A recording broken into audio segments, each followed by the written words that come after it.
A single scene in Cobra Kai could provide further justification for Tory's decision to side with Kreese. In what was one of the new season's biggest twists, it was revealed that after leaving Miyagi-Do's Seikai Taikai team, Tory Nichols took up Kreese's offer. I'm gonna make him an offer he can't refuse.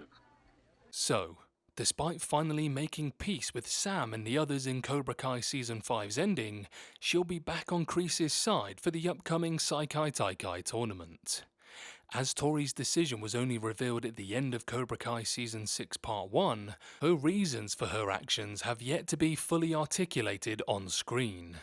Given that a significant amount of time clearly passed between the selection of the team member and the start of the tournament, there's a good chance that the show will find room for flashbacks to fill some gaps, particularly when it comes to Tory's story. After all, Tory having a brother creates a complication when it comes to her moving to South Korea with Kreese. But with flashbacks, the show could make sense of this with the inclusion of a character that only appeared once in the series. It's no secret what Tory's priorities have been, taking care of her mother and her younger brother Brandon. The death of Tory's mother in Cobra Kai has upended her life, but that doesn't create a pathway for Tory to walk away and start over somewhere fresh, since she has Brandon to concern herself with. Because of him, what happened in Cobra Kai Season 6 Part 1's ending couldn't be as simple as Tory joining Kreese out of anger toward Miyagi-Do. It's all but guaranteed that Brandon's welfare factored into her decision making, and that could be where the aunt comes back into play. And back in the game! Introduced in a Season 4 episode as Tory's aunt, Candice was depicted as a rather despicable person, someone whose only interest in the family was her sister's disability checks. Bringing up the possibility of Tory's mum dying, Candice threatened to engage in a potential custody battle over Brandon with Tory. Candice never returned, so the threat she posed went away after this.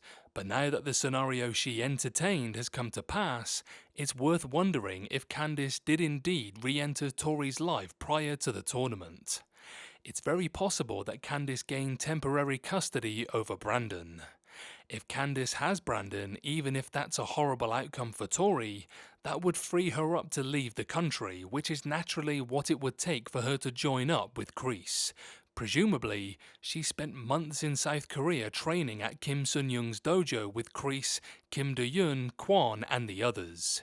As long as Brandon has at least someone looking after him, Tory may have been willing to be apart from him for a while, especially if she intends to use the Seikai Taikai tournament to get him back. As the show made clear early on in Season 6, the spotlight will firmly be on the male and female team captains, since they'll be the ones facing off in individual televised matches. From the looks of things, the other fighters will only be participating in the team events and therefore cannot win the Seikai Taikai. If Amanda and Daniel stopping her from scoring a point against Sam convinced Tory that Kreese was right when he said that she will never be put above Sam, she could have a legitimate reason for believing that Kreese's team is the only shot she has of winning the tournament. She cannot do that if Sam gets the female captain's position. Can't do it. Having that role is really important, especially due to the recognition and benefits that could come with it. If she could win a high-profile international martial arts tournament, she could potentially create a bright future for herself and open up new opportunities not available to her. This could reflect favourably on her if she does try to fight Candice in court over Brandon.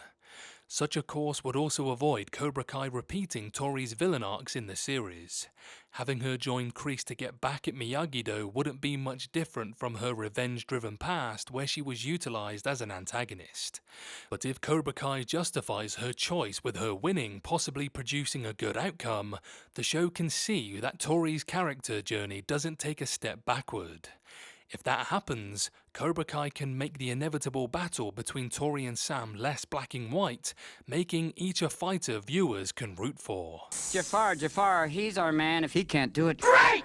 Brandon's situation could have a lot to do with why Tory would be willing to join Kreese's Seikai Taikai team, but it alone most likely doesn't explain her decision. Apart from that and believing that only with Kreese can she compete for the title, there's also the matter of her relationships with the senseis or lack thereof.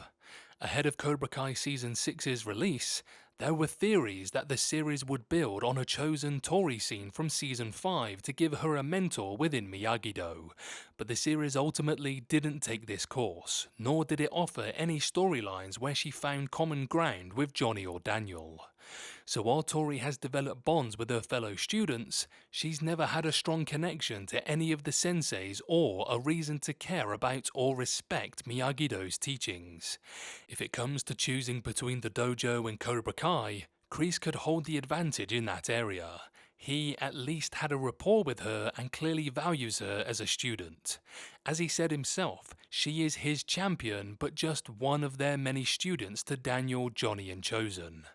Not only that, but Kreese is responsible for the fighter TORY has become, and it's hard to imagine that fact being overlooked by TORY.